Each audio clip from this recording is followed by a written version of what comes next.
ಇವತ್ತು ಮಾರ್ಕೆಟಿಂದ ಏಡಿ ಮತ್ತು ಮೀನಾ ತೊಗೊಂಡು ಬಂದೆ. ಸ್ವಲ್ಪ ಕ್ಲೀನ್ ಮಾಡ್ತೀನಿ, ಒಂದು ಸ್ವಲ್ಪ ವೇಟ್ ಮಾಡಿರಿ. ಸ್ವಚ್ಛ ಮಾಡಬೇಕೆಲ್ಲ. ಮೀನಾ ಚಲೋ ತಂಗಿ ಕಟ್ ಮಾಡಿ ಕೊಟ್ಟಿಲ್ಲವ. ಅದ್ರದ್ದು ಕಿವಿರು ಒಳಗಡೆ ಇವು ಪಾರ್ಟ್ ಆ್ಯಂಡ್ ರೆಡ್ಡಿಶ್ ಏನಿರುತ್ತಲ್ಲ, ಅದನ್ನು ಕಿವಿರುಗಳಂತ ಕರಿತೀವಿ. ಅದನ್ನು ಹಂಗೆ ಬಿಟ್ಟಿದ್ದಾನೆ, ಅದನ್ನು ತೆಗಿಬೇಕು. ಚೆನ್ನಾಗಿ ಕ್ಲೀನ್ ಮಾಡಿ ಇಟ್ಕೊಂಡಾದ ಮೇಲೆ ನಾನು ಇದನ್ನು ಏನಂತಂದರೆ ಒಗ್ಗರಣೆ ಕೊಡಲ್ಲ, ಜಸ್ಟ್ ನಾ ಹಾಗೆ ಸಿಂಪ್ಲಿಯಾಗಿ ಕುದಿಸ್ಬಿಡೋದು ಎಲ್ಲವನ್ನು ಹಾಕಿ. ಹೆಂಗಂತ ಹೇಳ್ತೀರಿ, ಇಲ್ಲಿ ತೋರಿಸ್ತೀನಿ, ಸ್ವಲ್ಪ ವೇಟ್ ಮಾಡಿ ನೋಡಿರಿ. ನೋಡಿರಿ, ಈ ರೀತಿ ತೆಗಿಬೇಕು. ಫೋರ್ಕನ್ನು ತಗೊಂಡು ನೆಕ್ಸ್ಟ್ ಒಂದು ಬಾಣಲೆ ತೊಗೊಂಡು ಎಲ್ಲ ಫಿಶದ್ದು ಪೀಸಸ್ಗಳನ್ನು ಹಾಕ್ಕೊಳ್ರಿ.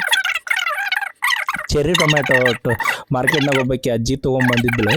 ಅವನ್ನ ಒಂದು ಪಾವು ಕೆಜಿ ಅಂತ ತೊಗೊಂಬಂದಿವಿ. ನಾವು ಹುಳಿದು ಮರೆ ಅದನ್ನು ಅಲ್ಲೇ ಸ್ಕ್ವೀಜ್ ಮಾಡಿ ತೆಗೆದುಬಿಡೋದು, ಅಲ್ಲೇ ಕಿವುಚೋದು. ನೆಕ್ಸ್ಟ್ ಉಪ್ಪು, ಅರಿಶಿಣ ಪುಡಿ, ಮಸಾಲೆ ಖಾರದ ಪುಡಿ, ಅಜ್ವಾನ ಮತ್ತು ಜೀರಿಗೆ ಸ್ವಲ್ಪ ಹಾಕಿ ಕೊತ್ತಂಬರಿಯನ್ನು ಹಾಕ್ಕೋಬೇಕು.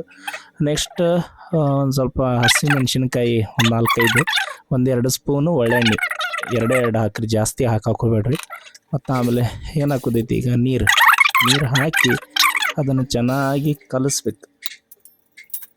ಕಲಿಸಿದ್ದಾದಮೇಲೆ ಒಂದು ಸ್ವಲ್ಪ ಲೋ ಫ್ಲೇಮಲ್ಲಿ ಜಾಸ್ತಿ ಹೊತ್ತು ಕುದಿಯುವ ಹಾಗೆ ಮೇಲೆ ಮುಚ್ಚಳ ಮುಚ್ಚಿ ಒಂದು 10ರಿಂದ 15 ನಿಮಿಷ ಚೆನ್ನಾಗಿ ಕುದಿಬೇಕು. ಅದು ಕುದಿ ಬರಬೇಕು, ಅಲ್ಲಿವರೆಗೂ ಬಿಡಬೇಕು ಅದನ್ನು.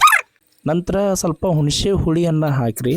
ಬಿಸಿ ಆದಮೇಲೆ ಹುಣಸೆ ಹುಳಿ ಹಾಕಿದ ನಂತರ ಮೇಲೆ ಮುಚ್ಚಳ ಮುಚ್ಚಿ ಇಟ್ಟಿವು ಅಂತಂದರೆ ಆಮೇಲೆ ಮೇಲ್ಗಡೆ ನಿಮಗೆ ಆಯಿಲ್ ತೇಲ್ತಾ ಇರೋದು ಕಾಣ್ತದೆ.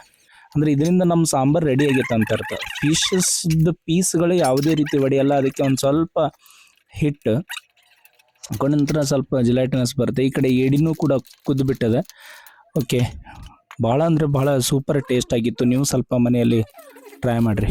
ಏಡಿದ ಪಾರ್ಟ್ಸ್ಗಳನ್ನು ಏನಿಲ್ಲ, ನಾವು ಚಿಕನ್ ಮಟನ್ ಯಾವ ರೀತಿ ಶೇರ್ವಾ ಮಾಡಲಿಕ್ಕೆ ಏನು ಮಸಾಲೆ ಯೂಸ್ ಮಾಡ್ತೀವಿ ಅದ್ರಾಗನ ಹಾಕಿ ಕುದಿಸಿದ್ರೆ ಸಾಕು.